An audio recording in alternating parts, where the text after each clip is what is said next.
Yesu. Kwa dakika moja inua tu mikono yako. Inua mikono yako mwambie na ngoja kutoka kwako Yesu. Umeifanikisha. Tulikuuliza siku moja ukatufanikishia siku hii. He is a father. He is a daddy. He is a blessing to my life. Bwana Yesu asifiwe sana. I'm so happy to have you here. So if you can help me, put your hand together as you stand up on your 2 feet, as we celebrate our daddy, as he's coming forward. Hallelujah. Thank you, thank you. Thank you.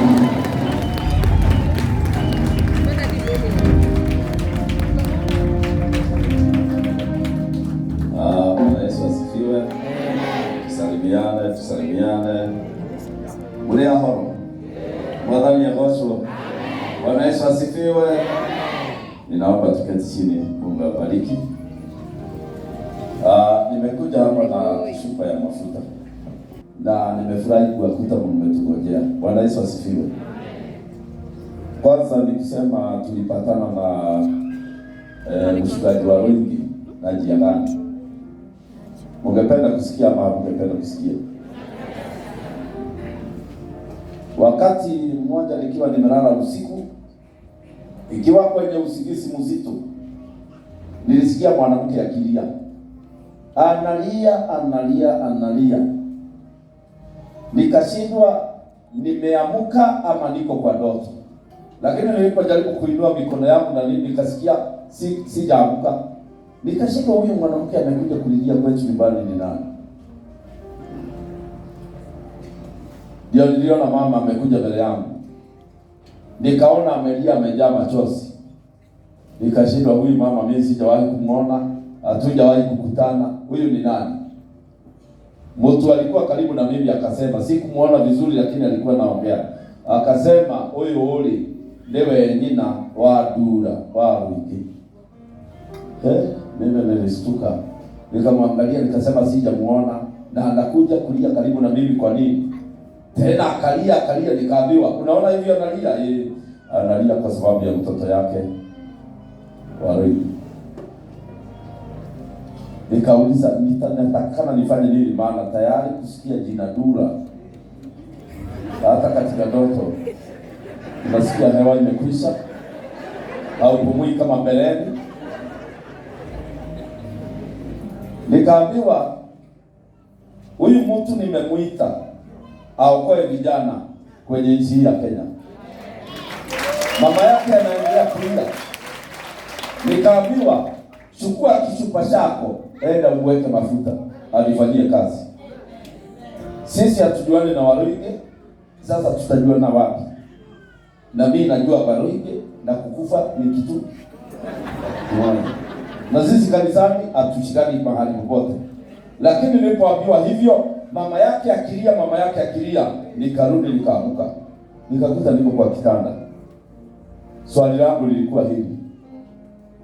Mimi nikatafute Waruige. Hata nikisikika ninamtafuta. Unafikiria kitatokea nini? Kusema tu ninakutafuta. Mimi nilikuja hapa kwa kanisa letu Oliver Road. Nikakaa kwa kanisa nikasema, kwa sababu sio mimi nimejionyesha na sio mimi nilijiotesha, Waruige ataletwa. Huyu hata hakumaliza dakika 20. Huyu. Watu ndio walifika kwanza wakaniambia umeharibika. Nikamwambia wapi? Wakaniambia Waruige mwenyewe ndura. Walisema Waruige mwenyewe, nikauliza ndura wakasema hapa. Na bila shaka sio vizuri kujifanya ati hata wewe hauko unasikia jasho ukisikia Waruige. Hata mimi nilisikia jasho. Hata kama nilikuwa nimeota ndoto nikashindwa. Sasa tutaongea namna gani? Tutaongea na njia ipi? Aliingia kwa ofisi. Nikamwambia vile niliona, akaniambia utamuona mama yangu. Nikamwambia, akaniuliza ulionaje? Nikamweleza, akasema huyo ni mama yangu. Na hapo ndipo nilijua hii mtu anatakana aweke mafuta. Nikaongea na watu wa serikali na watu wale wengine wote wanahusika, nikawaambia mtu ameletwa pande yetu. Lazima nimweke mafuta. Na tukapanga mpango mkubwa pamoja na vyombo vya habari vya Kenya, tukaenda zote City Hall, pamoja na mtumishi wa Mungu anaitwa Danston Mamboya, apostle wa kule Tanzania. Mtu tukatoa kofia ya zamani, tukamweka mavazi ya ukuhani, tukamwombea, na Mungu akaongea akasema huyu ni mtumishi wake. Bwana Yesu asifiwe. Na tangu wakati huo si maelfu yameokoka hapa Kenya. Watu wale amefikia, mimi siwezi kuwafikia. Wakati nilisikia amepata mahali ambapo anaweza kukutana na watu wake na watu wao waabudu Mungu wa kweli, nilisema nitatoka kwa kanisa nikuje mpaka hapo. Nikio bali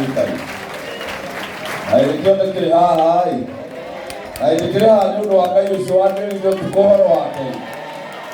Mungu ni auke haleluya.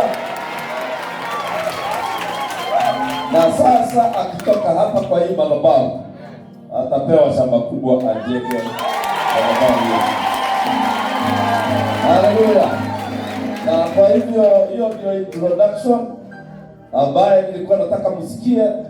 Wale mko bado na tashwishi, mundu ndali agaruka ndakimwira ule wathi agaruke, na ni mimi nilimwekea mafuta na Waruige kulia machozi ni kama kuota, mimi sikufunga macho. Ndio mailoni ya rauni. Unajua unashaka machozi yanatoa.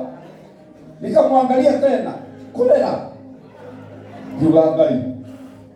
Kweli. Sasa tukamwekelea, hata tulikaa sana dakika nyingi tukimuombea.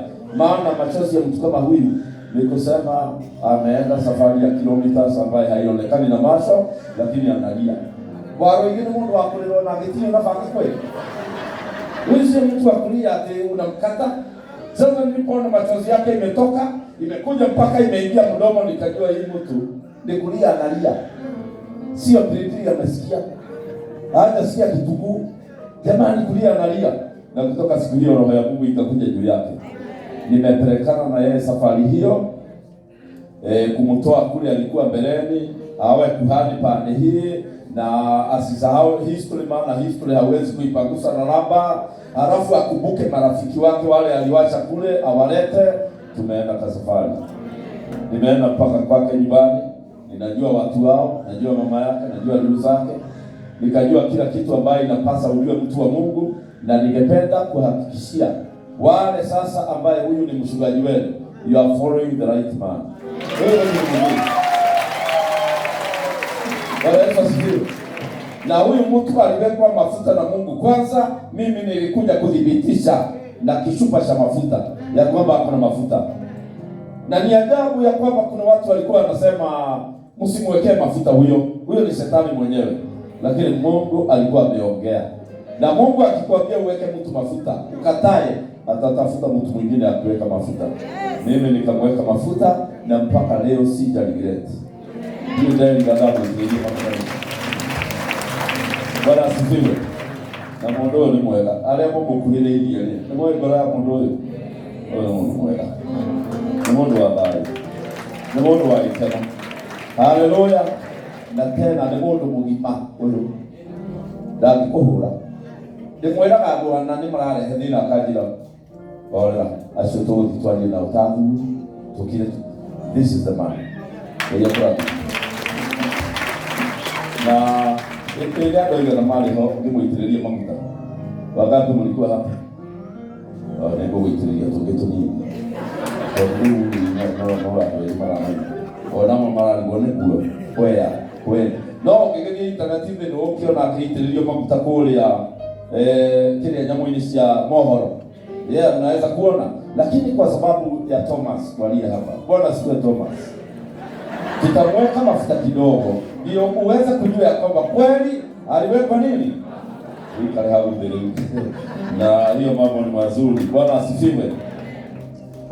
Mimi ningetaka kuconfess. Wiki kukubali sitaki kupigana na serikali ya mbinguni. Hata sikuuliza Mungu niki ule mundu ucio turamenya uri hana ndio nini. Tuone Ngai Waruige. Na leo ndoka guku ni tondu wa Ngai ucio Waruige. Ndimuvomere kiugo kinini niwasomee neno kidogo, alafu nikiwamaliza kuwasomea hiyo neno kidogo, tuweke mafuta hapa. Tutangaza hii nyumba ya Mungu kuwa officially open. In the name of the Father, the Son, and the Holy Spirit. Amen.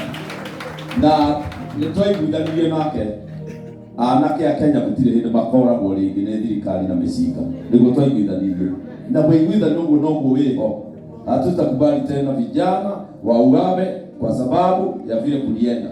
Tutaongea na vijana mfululizo. Tutaongea na wao ya kwamba hakuna mwingine atapigwa risasi ati kwa sababu hakuna maneno. Na niye ni ndathire nginya kuri andu a thirikari tugoikara thi na tukiigua na matige kuragwo ringi. Na rĩu kuguo Waruige kuna hiyo mandate. Hii vijana mimi siwezi kuongea na wao kama wewe uongee na wao kabisa mpaka wawe pande yako. Bwana Yesu asifiwe. Na wale ambao mmekuja hapa leo mjue ya kwamba vijana wanaweza kuokoka. Na ile roho ilikuwa imeingia vijana, kuna roho nyingine ya Mungu iko na nguvu kuliko hiyo roho. Na ndio tumeweka hii madhabahu ambayo imetengenezwa ajabu. Ndio ndani kuruta huko. Ambayo unaweza kuhubiri umeangalia pande hii, unahubiri umeangalia pande hii, uhubiri umeangalia pande hii. Sijui alitoa idea hii wapi. Mungu ambariki. Bwana Yesu asifiwe. So, si vizuri niombe nisome neno mubarikiwe alafu tuweke wakfu hii. Baba wa mbinguni katika jina la Yesu,